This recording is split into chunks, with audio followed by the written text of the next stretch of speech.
Hey guys, my name's Austin, and today we have the return of Hot Topics with a very sexy Sheva spinning around. Figured that was appropriate.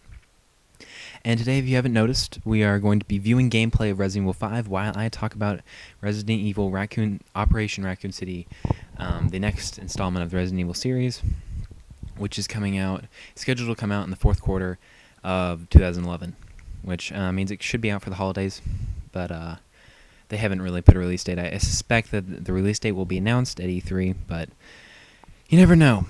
So the first thing I want to talk about is campaign. Now, each Resident Evil story has followed the same. It's kind of like a timeline, basically, of Resident Evil. You rarely play as the same character, right?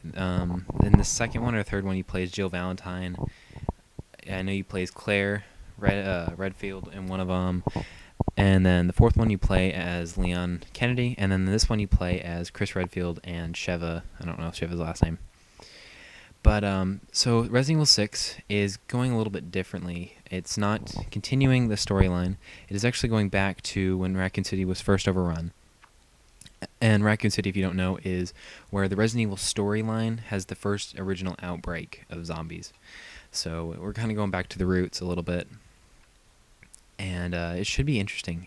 Instead of playing as a hero type character in the beginning, you actually are going to play as a four-man squad for the Umbrella Corporation, which is the corporation who made the zombies all possible.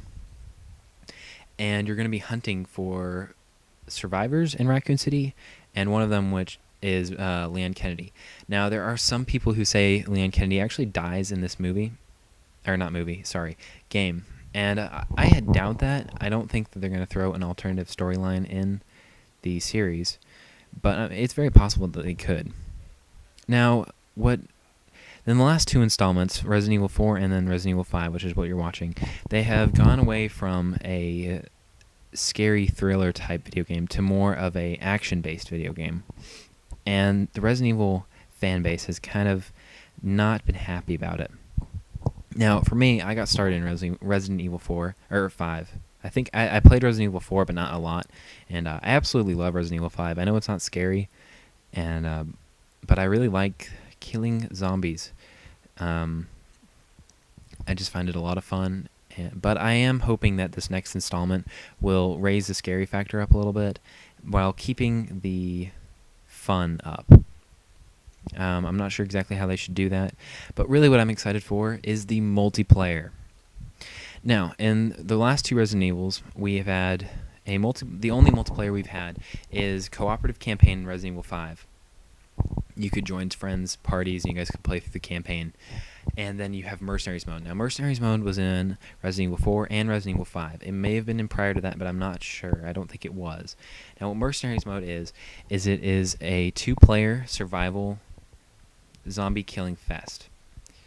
Now, what you do is you pick a character who have a select loadout of weapons and ammo, various items, and then the other person can select that same character or different characters. And they have a kind of small arena type thing. It's actually taken from the campaign, the levels are. They're just portions of it.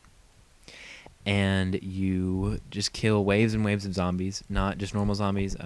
They have bosses, not bosses, but the harder zombies like the weird chainsaw man, and then the axe man.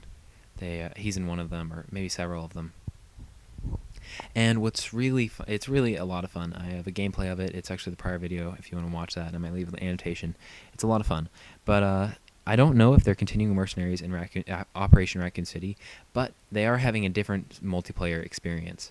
It's going to be kind of a team deathmatch between the Umbrella Corporation and I think STARS, which is the police force of Raccoon City, Special Operations Task Force or something. And so you're going to be playing a team deathmatch in different portions of Raccoon City. Now, the catch, why this makes it a little bit different from normal team deathmatch or any shooter-based multiplayer experiences, is that not only will there be the other players from other teams, but there will be AI zombies running around who are going to cause havoc. Now, I read on magazine. They sell it at GameStop. That there's going to be a point system. I'm not sure how the point system is going to work, but you're going to get 1 point for a zombie kill. You're going to get 5 points for killing an opponent. Then it's like 10 points if you kill the opponent a certain way, or it's something. But you get a ton of points if you shoot the other player and they start bleeding, and then they killed by surrounding zombies. Now that is awesome. I am so excited for that. It's going to be chaotic. You won't have that ability to just back off, because that may not be safe. The safe haven of once you're engaged in an opponent and then just retreating won't always work, because you'll have nowhere to go because zombies will surround you and hopefully kill you. I'm not really sure how it's going to work.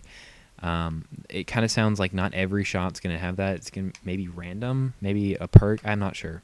But guys, that's my expectations for Resident Evil 6. Mostly it's multiplayer. The story's going to be epic and awesome. And I really hope that I hope that they bring the scare factor.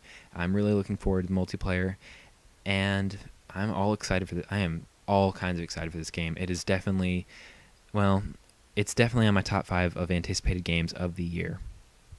I absolutely love Resident Evil 5, and I look forward to seeing Resident Evil 6. Thanks, guys, for watching. Leave a comment about what you think about Resident Evil, if you're a longtime fan or if you're not.